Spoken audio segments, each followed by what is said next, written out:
Lives of Leo Roberts, a series of interconnected short stories written and narrated by Robert Fairhead from the Tall and True writer's website. 2. Fast Car, Part 2.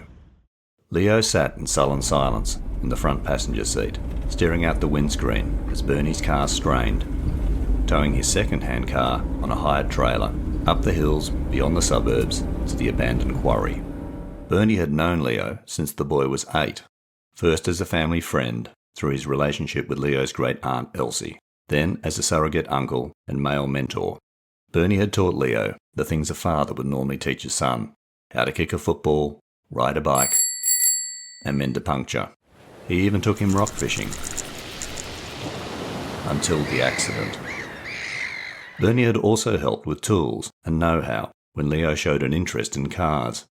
But keeping the communication channel open with Leo in his teenage years was proving challenging. "I had to tell Elsie about the car, son," Bernie said, trying in vain to trigger a response. "Come on, Leo, say something," Bernie added, when the boy remained silent. "You didn't tell Auntie about the quarry workshop," Leo said, without turning to face Bernie. Leo got car sick on long drives when he was younger, but he'd mastered the queasiness as he got older by sitting in the front seat with Bernie and staring straight ahead through the windscreen. "That was different, son," Bernie explained. "I helped you with tools and materials. Your mate's dad towed the other car up to the workshop, and I assumed he told you boys not to drive it around the quarry." Bernie gave Leo an interrogative sideways glance. "Yeah, of course," Leo replied, still looking out the windscreen. "We're worried about your son," Bernie added with a sigh. "So Auntie told me," Leo said. "But you and Auntie don't need to worry about me. I can look after myself." "Like towing your car to the quarry by yourself," Bernie chuckled, patting his steering wheel, hoping to get a laugh or at least a smile from Leo. "Yeah, well, I will do it myself after I get my license next year," Leo snapped, with an edge that warned Bernie not to pursue the topic. The two lapsed into silence again. Bernie felt like the meat in a triple-decker sandwich. Leo was angry with him for telling his great aunt about the car. Elsie was upset with him because he hadn't told her about the quarry workshop. And Rita? Well, Rita and Bernie had never got along, especially since the rock fishing accident 8 years ago when Leo had almost drowned. But there was no point in Bernie reminding Rita that Leo hadn't drowned, because he'd jumped into the sea and saved him, or that Bernie almost drowned too, or that they both survived thanks to his quick thinking using a foam esky as a lifebuoy. Let alone the fact that accidents happen, many with worse outcomes. And Bernie knew all about that, having lost his teenage son.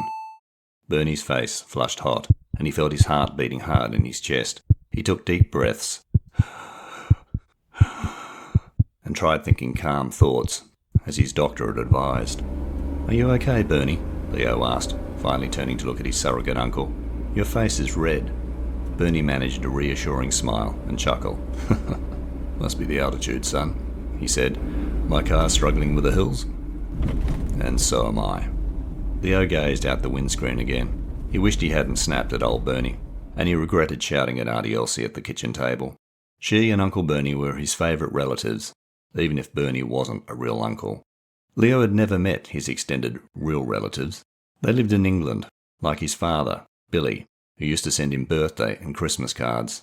Leo didn't know why the cards stopped, or why Billy never contacted him. He knew very little about his father, only that he'd been his mother's boyfriend when they were teenagers, and he was a mechanic. One faded colour photo was all Leo had to help him imagine his father.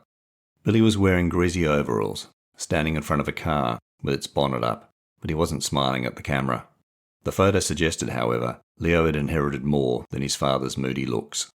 When he was younger, Leo enjoyed reading books and writing stories, but he stopped reading and writing for pleasure in his teenage years, and now only read and wrote to pass high school tests. What teenage Leo loved doing was working on cars. He wanted to become a mechanic, like Billy, but his mother wouldn't let him leave school to start an apprenticeship. "I won't let you waste your life like your father," she told him when Leo broached the subject one morning. "What would you know about Billy's life?" he'd retorted. "You haven't seen him since before I was born." Another mother and son stare-off ensued across the kitchen table, with Auntie Elsie, as usual, attempting to mediate. but even his great aunt, his greatest supporter, had urged, "Don't rush your decision, dear." And Leo wondered if she still dreamed of her great-nephew becoming a writer. Only old Bernie had encouraged Leo with his passion for cars, supplying tools and advice, and the materials for the quarry workshop. "What are your plans for the car, son?" Bernie asked, hoping to engage Leo in conversation again. "The engine needs some work," Leo replied, still looking through the windscreen. "But the body and suspension are solid, and I reckon it'll be a fast car, a race winner." Leo turned his head sideways. "I'll need a roll cage. Are you any good at welding, Uncle Bernie?" Bernie sighed. Teenage Leo only ever called him uncle nowadays when he wanted a favour, like tools and materials, or towing cars, and now welding. "I didn't know you were building race cars, Leo," Bernie said, giving him another interrogative glance. "Don't blow a fuse, Bernie," Leo retorted, the edge returning to his voice and looking straight ahead again. "You asked me what I'm planning. Well, I'm planning to make more money by building and selling fast cars. I suppose you're going to tell Auntie now." Bernie sighed again. He didn't want his relationship with Leo to fracture. It had cost him his teenage son in another lifetime. Bernie's heart started beating hard again. He took a deep breath and pulled over to the side of the road. "I've got a welding kit at home," Bernie said, looking squarely at Leo. "Just promise me, son, you and the boys won't race the cars at the quarry." Leo turned to face his surrogate uncle again. "Thanks, Uncle Bernie," he said. "And don't worry, we won't be racing our cars at the quarry. I promise," Leo added with a smile.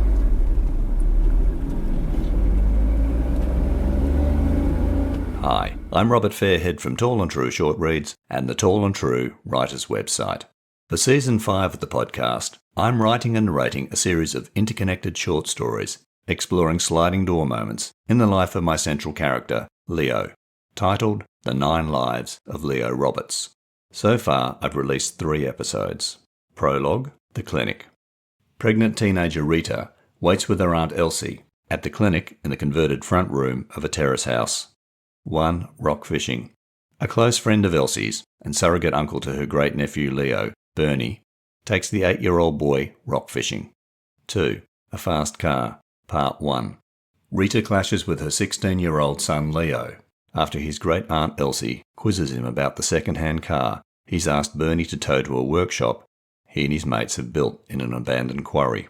This Part 2 episode is the second instalment of 2. A Fast Car. Leo sits in sullen silence in the front seat with Bernie as they tow Leo's second-hand car to the quarry workshop. And surrogate Uncle Bernie, who taught Leo the things a father would normally teach his son, attempts to keep the communication channel open with the teenager. The Gotham Writers Workshop explains interconnected short stories are stories that are complete in that each story can stand alone, but when put together, they interrelate and create a larger whole. As the 9 Lives of Leo Roberts short stories are standalone, each contains callbacks to earlier stories. However, I've tried to make the callbacks as subtle as possible, while building on previous incidents, so that the stories interrelate and create the larger whole of Leo's life. I'll be releasing the 3rd and concluding instalment of 2, A Fast Car, shortly, followed by the next chapter in the 9 Lives of Leo Roberts, 3, The House Party. In the meantime, please visit the podcast website, tallandtrueshortreads.com, or check your podcasting app feed for earlier Season 5 episodes and for over 100 episodes from Seasons 1 to 4. You'll find a selection of my short stories, blog posts and other writings at tallandtrue.com. You can also buy my short story and microfiction collections from the Amazon Kindle, Apple Books and Kobo online bookstores. There are links in the show notes. Please follow or subscribe to Tall and True Short Reads and rate and review it on your favourite podcasting app. Doing so helps other listeners enjoy my storytelling. You can support the podcast and my Season 5 stories by making a small one-off or regular donation through the Acast supporter page. Once again, there's a link in the show notes. Finally, please share this episode with family and friends and help spread the word about Tall and True Short Reads and the Tall and True Writers website. Bonus insight.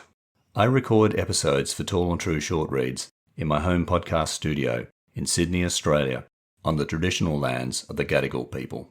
It's not a sophisticated studio, and I have to contend with outside noise, like birds singing, builders, planes, cars and motorbikes, and my neighbour's dog, Amber. The photo suggested, however, that Leo had inherited more than his father's moody looks. I put up with the birds, shake my fist at the builders, planes and passing traffic, but I don't mind Amber. She's a good dog, and I just re-record the spoil take with a smile. Most times.